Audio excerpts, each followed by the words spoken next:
Students, JP online classes में आपका स्वागत है। आज हम क्लास 10th में तुलसीदास द्वारा रचित लक्ष्मण परशुराम संवाद से लिया गया जो पद्यांश है उसका आज हम अध्ययन करेंगे। कौशिक सुनो मंद ये बालकु, कुटिल काल बस निज कुल घालकु, भानु वंश राकेश कलंकु, निपट निरंकुश अभुत असंकु, काल कौलु होई चन माही, कहो पुकारी खोरी मोहि नाही, तुम्हें अटकाओ जाऊं चाहू उबारा, कही प्रतापो बलि रोष हमारा, लखन कहे मुनि सुजसु तुम्हारा, तुम्हें ही चचत को वर नहीं पारा, अपने मुंह तुम्हें आपनी करनी, बार अनेक बातें बहु वर्णी, नहीं संतोषु तय पुनिक कछु कहु, जनी ऋष रोक दुसै दुख सहु, वीरवर्ती तुम धीर अचोबा, घारी देत न पावन शोभा, सूर समर करनी करही, कहे न जनावहि आपु, विद्यमान रन पाहि रिपु, कायर कतये प्रतापो। ये जो पद्यांश है इसमें धनुर्भंग प्रसंग में लक्ष्मण एवं परशुराम के आवेश में यानी क्रोध से युक्त जो संवाद हुआ है, बातचीत हुई है, इसमें उसका वर्णन किया गया है। अब इसके शब्दार्थ देखिए। कौशिक विश्वामित्रो, मंद मूर्ख अज्ञानी कुटिल टेढ़ा, काल बस मृत्यु के वश में होते हुए कालवश होने के कारण, निज कुल अपने कुल का, घालकू घातक नष्ट करने वाला, भानुवंश सूर्यवंशी, राकेश चंद्रमा, कलंकु कलंकित, दाग धब्बा, निपट केवल निरा, निरंकुश उदंड स्वच्छंद अनुशासनहीन, अबुद्ध मूर्ख अज्ञानी, असंकु निडार, काल कौलु मृत्यु के ग्रास में हो ही होगा क्षणमय क्षण भर में, खोरी दोष मोहि मुझे, हट काहू रोको, उबारा रक्षा करना, चाहू चाहते हो जाओ यदि, प्रतापु पराक्रम पौरुष बलु ताकत, रोषु क्रोध, सुजसु सुयस कीर्ति, ऐच्छत रहते हुए होते हुए, वर्णय वर्णन करना, पारा समर्थ या कर पाना, अपने मुंह से बढ़ाई, करनी कार्य, वर्णी वर्णन, पुनि पुनः, कहू कह डालिए, जानी मत, ऋष क्रोध रोकी रोक कर, दुसह असहनी, सहु सहन करना, वीर व्रती वीरों के व्रत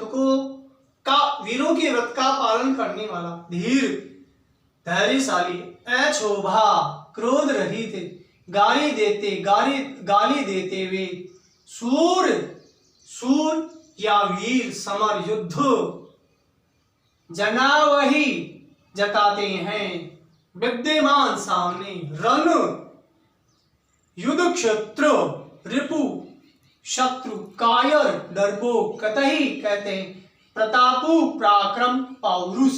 अब इस पद्यांश का भावार्थ देखिए। कौशिक सुनो मंद यहु बालकु, कुटिल काल बस निज कुल घालकु। लक्ष्मण के व्यंग्य वचन सुनकर परशुराम ने क्रोध पूर्वक कहा कि हे विश्वामित्र, यह बालक बड़ा कुबुद्धि और कुटिल है। काल बस निज कुल घालकू, यह मृत्यु के वश में होते हुए अपने कुल को नष्ट करने वाला है। भानु वंश राकेश कलंकु, निपट निरंकुश अभुत असंकु, यह सूर्यवंशी होते हुए भी चंद्रमा के समान कलंकित है। निपट निरंकुश अभुत असंकु, यह हर प्रकार से उदंड यह हर प्रकार से उदंड, मूर्ख और निडर है। काल कौलु होई छन माही, कहु पुकारे खोरे मोहि नाहि। यह क्षण भर में ही काल का ग्रस, यह क्षण भर में ही काल का ग्रास हो जाएगा। कहु पुकारे खोरे मोहि नाहि। मैं यह पुकार कर स्पष्ट कर रहा हूं, फिर मुझे दोष मत देना। तुम्हें अटकाऊ जो चाहो उबारा, कहे प्रतापु बलु रोष हमारा। यदि आप इसकी रक्षा करना चाहते हो तो हमारे इस प्रताप बल और क्रोध को कहकर इसे रोक लो। लखन कहे मुनि सुजसु तुम्हारा, तुम्हें ही अछत को भर नहीं पारा।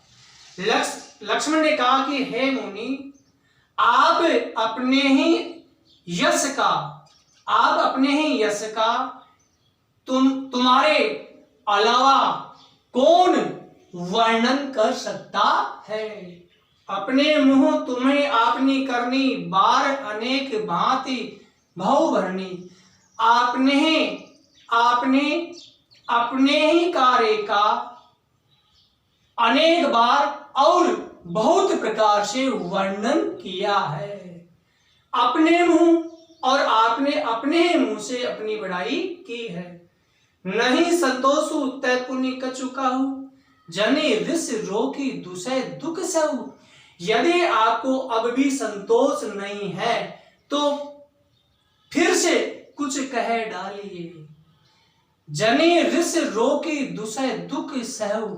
आप अपने क्रोध को रोककर ऐसे दुख को सहन मत कीजिए।